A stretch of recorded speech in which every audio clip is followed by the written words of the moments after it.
Hello students, today we are going to see our first experiment of radiation and microwave technique. That is to plot the radiation pattern and to calculate the performance parameters of simple dipole and folded dipole. Basically, the radiation pattern is nothing but the radiated power at different location in the angular space. Angular space means what exactly?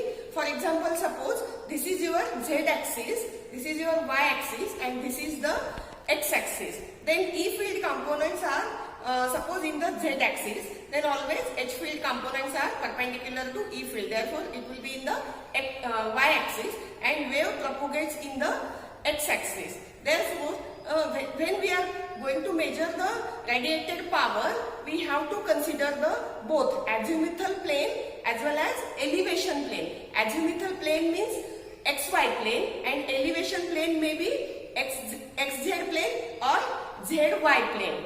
And angular displacement for azimuthal plane is always 0 to 360 degree, and for the elevation plane angular displacement is 0 to 180 degree. Therefore, from the radiated power by the antenna, we can plot the radiation pattern.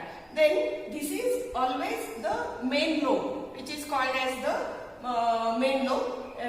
It means the maximum radiation in some particular direction. That direction may be anything depending on the antenna structure. It may be 0 degree, it may be 30 degree, it may be 90 degree. Then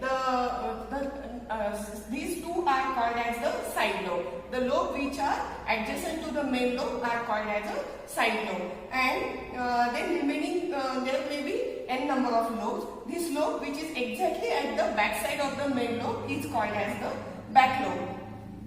Then from the main lobe we can calculate the half power beam width. Half power beam width is nothing but the angular displacement or angular spacing between 2 points where the radiated power is half of the maximum power. Then this point is called as the null. Null means the radiated power is 0, and these two nulls are called as a first null.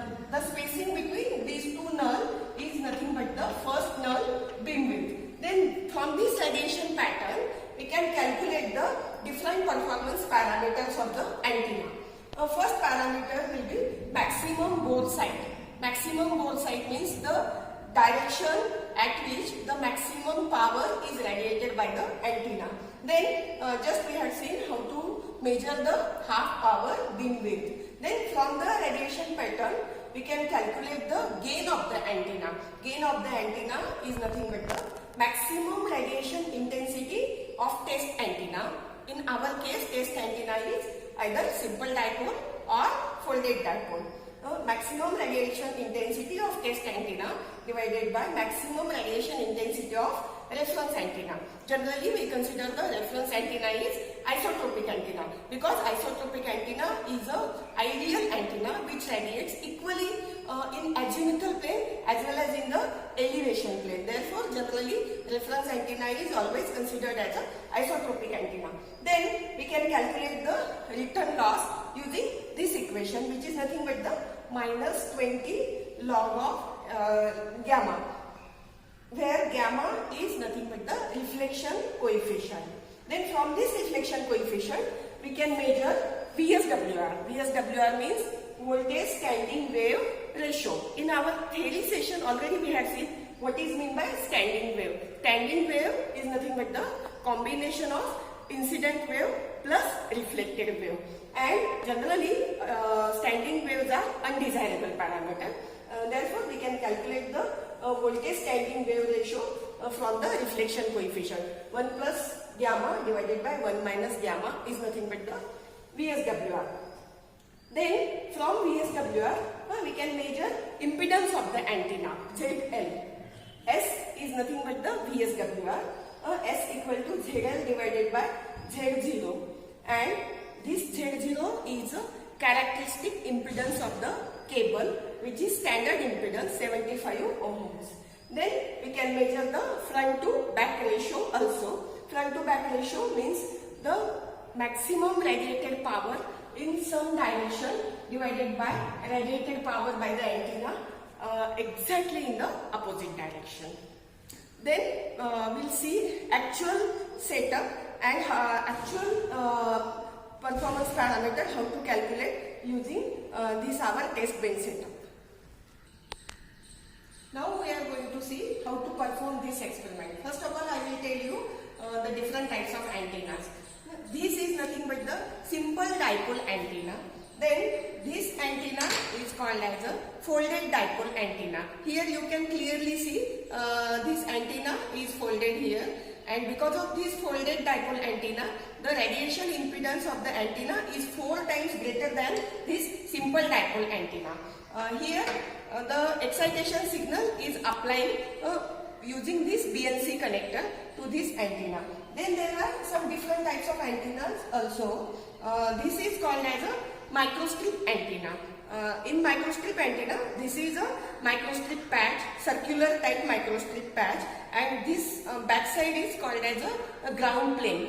In between patch and ground plane, this material is nothing but the dielectric material, which is called as a substrate of the antenna. Then this line is called as the feed line for the antenna. With the help of again BNC connector, we can apply the excitation signal to this antenna.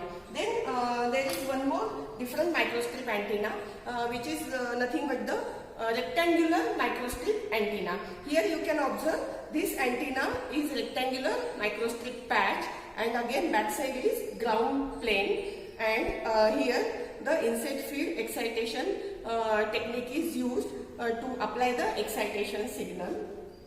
Then there is one more type of antenna, which is called as a slot antenna. You can clearly observe that this is nothing but the slot antenna, and this slot is nothing but dielectric material surrounded by the conducting material. Here you can give the excitation signal to this antenna. Then there are some array antennas also. This you might have seen this antenna. This is nothing but Yagi-Uda antenna, Yagi-Uda array antenna. Here this element is called as the feed element, and this is nothing but the reflector, and these elements are nothing but the director. Actually, if the antenna is kept like this, then maximum radiation would be in this direction. Reflector reflects the electromagnetic energy in this direction, and directors are used to direct the electromagnetic in this direction. Therefore, we can use this Yagi-Uda antenna to improve the directive gain of the antenna. Then this is another type of array, which is called as the log periodic antenna. In this log periodic antenna, we can observe here different antenna elements. Only difference in the Yagi-Uda antenna and log periodic antenna is that we have to apply the excitation signal to each antenna element. You can here observe that this excitation signal is given to each antenna element, whereas in Yagi-Uda antenna the excitation signal is given to only one element. Now we are going to see how to calculate the different antenna parameters for simple dipole antenna. Here you can see this is a transmitter to transmit the electromagnetic energy. This transmitter is connected to this antenna, and here I have set the frequency of the transmission is 700 megahertz. Why 700 megahertz? Because our all antennas are designed for the 700 megahertz. Therefore, for the transmitter, the frequency should be 700 megahertz, as well as at the receiver, the frequency is also 700 megahertz. And this antenna is common antenna, which will act as a receiving antenna, and this our test antenna will act as a transmitting antenna. Here you can rotate the position of the antenna from 0 degree to 360 degree, and you can take the readings for each angle. You can vary the antenna position like from 0, then 10, 20 like this, and you can measure the received power at the receiver. Now at this moment the position of